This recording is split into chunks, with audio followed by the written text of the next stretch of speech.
Hello tout le monde, on se retrouve aujourd'hui pour les quelques dernières réceptions. J'ai reçu plusieurs colis, j'en vois 4 de maisons d'édition différentes avec des services presse. J'ai fait un nouvel achat roman, une magnifique édition collector, je suis trop contente. Et j'ai acheté un jeu de société que j'attendais très impatiemment aussi.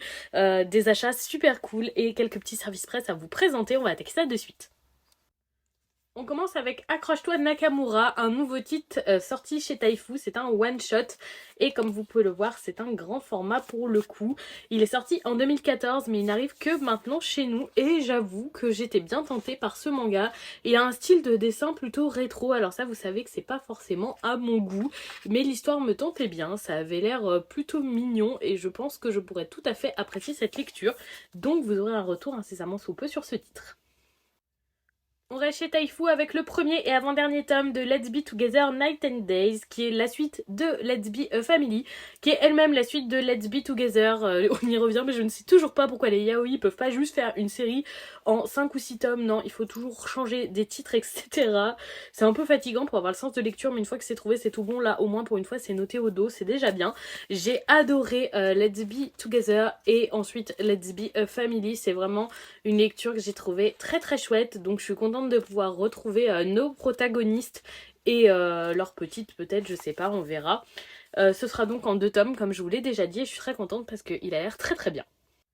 On passe ensuite chez Delcourt Tonkam dans la gamme Moonlight avec un titre qui sortira le 5 avril. Il s'agit de Nos cœurs figés, une série qui sera terminée en 2 tomes. Donc ce premier tome est également l'avant-dernier.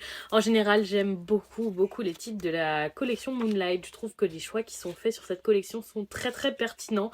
Et celui-ci ne déroge pas à la règle. Il me tente vraiment beaucoup.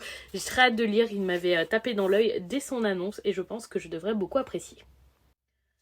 On reste chez Delcourt Tonkam et dans la collection Moonlight avec le second tome de Cette vie auprès de toi qui sortira le 12 avril. J'ai plutôt apprécié le premier tome mais je trouve que c'est encore un peu flou sur la direction et l'intrigue que prend ce titre. Donc de découvrir cette série à 5 tomes est toujours en cours et donc à voir si ce tome nous laisse un peu plus transparaître l'objectif entre guillemets de la lecture, même si la lecture n'est pas obligée d'avoir un objectif. Mais pour le moment je trouve assez flou de trouver où l'auteur veut nous emmener. Donc voilà, ce sera peut-être à découvrir avec ce tome, en tout cas je l'espère. Et on finit cette réception chez Kiyun avec le premier tome de Bad Ducks, qui devrait sortir le 6 avril et qui sera une série terminée en 4 tomes. Comme ça, à vue de nez, je suis pas sûre que ça va me plaire. Ce sera à voir à la lecture, je pars pas hyper confiante. Les planches sont plutôt à mon goût, mais c'est plutôt l'histoire qui m'interroge et l'intrigue générale, savoir si je vais accrocher ou pas. Donc écoutez, ce sera à découvrir et je vous ferai un retour aussi rapidement que possible.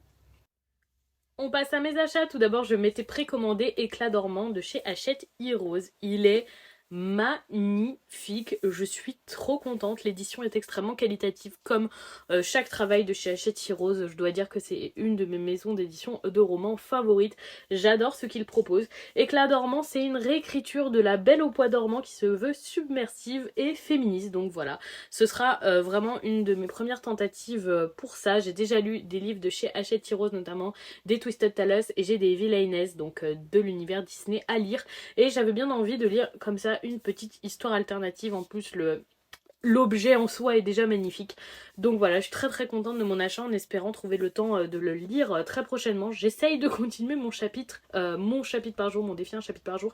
J'avoue que là j'ai pris beaucoup de retard, mais il faut que je m'y remette et plus sérieusement et que je lise plus assidûment mes romans. Et on termine avec un achat que j'ai pu faire très rapidement vendredi soir en passant devant une petite boutique à Lyon qui s'appelle Archi Chouette que je ne connaissais pas. J'ai vu qu'ils avaient reçu la 5e extension de Villainous. J'avais trop hâte, vous savez peut-être que c'est mon jeu de société préféré pour une fois qu'on a un produit dérivé Disney qui porte pas que le nom Disney pour la vente mais qui est vraiment qualitatif comme ce jeu de société. J'attends chaque nouvelle extension avec impatience, elle avait été annoncée il y a presque que 2 ans maintenant, ça fait plus d'1 an qu'elle est sortie en version anglaise et j'avais très hâte de pouvoir recevoir celle-ci. Donc c'est la 5e extension avec de nouveaux personnages. On a donc Lotso de Toy Story, Syndrome, des Indestructibles et Madame Mime de Merlin l'Enchanteur qui vont être des personnages jouables dans cette nouvelle extension. Si vous connaissez pas ce jeu de société, franchement essayez-le, que ce soit juste une extension comme ça, vous pouvez y jouer juste avec, ou le deck de base. Vraiment c'est mon jeu de société préféré, je le trouve plus qu'excellent. Et donc voilà pour les réceptions service presse et les achats, les 2 derniers achats que j'ai faits. Je fais de moins en moins d'achats à vrai dire, mais ça m'arrive encore de temps en temps de céder pour certaines choses. Dites-moi si vous avez prévu de lire certains de ces titres ou si vous avez déjà lu certains de ces titres pour ceux qui sont déjà sortis. Dites-moi si vous jouez à Villainous également, c'est vraiment un jeu de société que je vous recommande à 2000% même si vous n'êtes pas fan de Disney. On a beaucoup d'amis pas fans de Disney qui finalement aiment beaucoup le jeu et passent de très bons moments à jouer avec nous à celui-ci. Enfin voilà, en attendant je vous souhaite une très bonne soirée et je vous fais des bisous tout le monde.